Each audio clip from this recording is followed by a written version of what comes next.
Ao longo do tempo, o gerenciamento de projetos teve um papel importante na história da civilização. Por mais incrível que pareça, o gerenciamento de projetos é anterior à construção das pirâmides. Olhando para a construção da Grande Pirâmide sob a ótica do gerenciamento de projetos, podemos identificar muitos obstáculos. A força de trabalho foi um problema mais óbvio, seguida pela originalidade das câmaras do rei, que foram construídas com granito extraído a mais de 400 quilômetros de distância. A Grande Pirâmide levou cerca de 20 anos para ser concluída e empregou 10.000 pessoas. Usando ferramentas primitivas feitas de cobre, os homens cortavam enormes blocos de pedra a 1 centímetro por hora.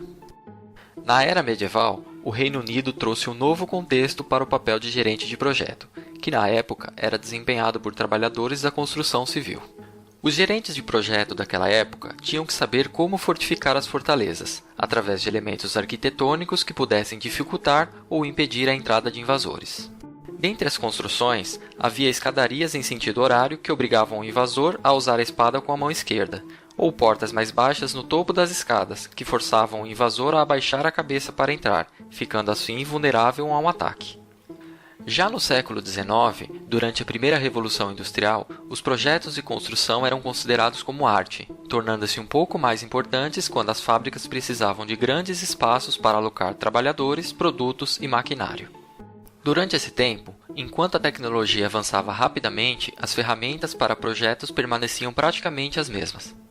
A necessidade de um responsável por organizar e assumir o controle dos projetos tomou a forma de supervisores de projetos, que sabiam ler, escrever e fazer contas, sendo precursores de uma nova era, que agora também incorporava negócios, finanças e habilidades gerenciais.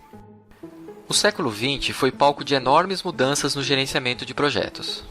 Frederick Taylor usou o raciocínio de quebrar os elementos de um processo para melhorar a produtividade, criando as tarefas. Henry Gantt, por outro lado, criou a técnica de traçar a sequência e a duração das tarefas. O gráfico de Gantt é utilizado até os dias de hoje e é um recurso indispensável na maioria dos softwares de gerenciamento de projetos. A segunda revolução industrial introduziu os motores movidos a combustão e a eletricidade, que influenciaram as tecnologias de produção em massa. Neste período, também foram desenvolvidas ou adaptadas técnicas de coordenação que deram aos gerentes de projeto mais controle sobre o andamento dos projetos. O Empire State Building é uma prova disso. Havia um cronograma bem agressivo, que incluía 60 tipos diferentes de profissionais. Algumas das tarefas foram sobrepostas, de modo a não se perder tempo. Foi o primeiro projeto de construção comercial a utilizar a técnica de Fast Track. Em janeiro de 1930, a escavação do novo edifício foi iniciada antes da demolição do seu predecessor.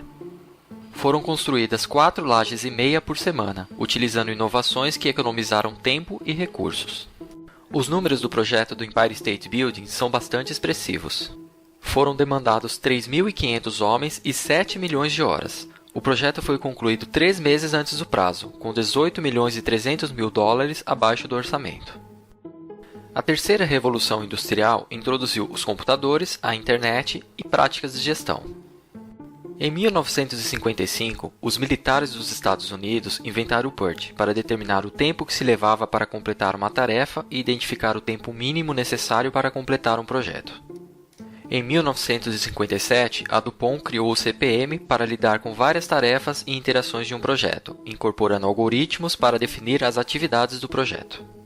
A defesa dos Estados Unidos também introduziu ferramentas de projeto, tais como a estrutura de divisão de trabalho, que organiza o escopo de um projeto agrupando elementos de trabalho do projeto, conhecido como WBS. Na década de 70, o gerenciamento de projetos tornou-se amplamente utilizado. O PMI foi criado para dar enfoque às técnicas de projetos, e com isso foram introduzidos os conceitos de tempo, custo e qualidade. Na década de 80, houve a incorporação da gestão de riscos para o gerenciamento de projetos, e na década de 90 foram introduzidas as certificações profissionais em gerenciamento de projetos, como o PMP. Em 2013, foi criada a área de conhecimento que se preocupa exclusivamente com a gestão de stakeholders, reforçando a importância do bom gerenciamento de todas as partes interessadas no projeto. Segundo o relatório PM Survey, na edição de 2012, apenas 8% da alta administração das organizações dá pouco ou nenhum apoio a iniciativas relacionadas ao gerenciamento de projetos. O gerenciamento de projetos passou a assumir um papel estratégico nas organizações e é levado muito a sério. Como consequência natural, a figura do gestor profissional de projetos também é valorizada. Um dado do mesmo relatório que comprova isso é que 27% das organizações exigem ou pretendem exigir que os profissionais responsáveis por projetos sejam certificados PMP.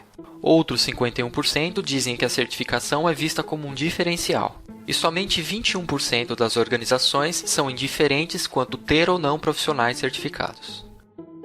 Desde as grandes pirâmides até os projetos de alta tecnologia, as práticas do gerenciamento de projetos têm melhorado continuamente.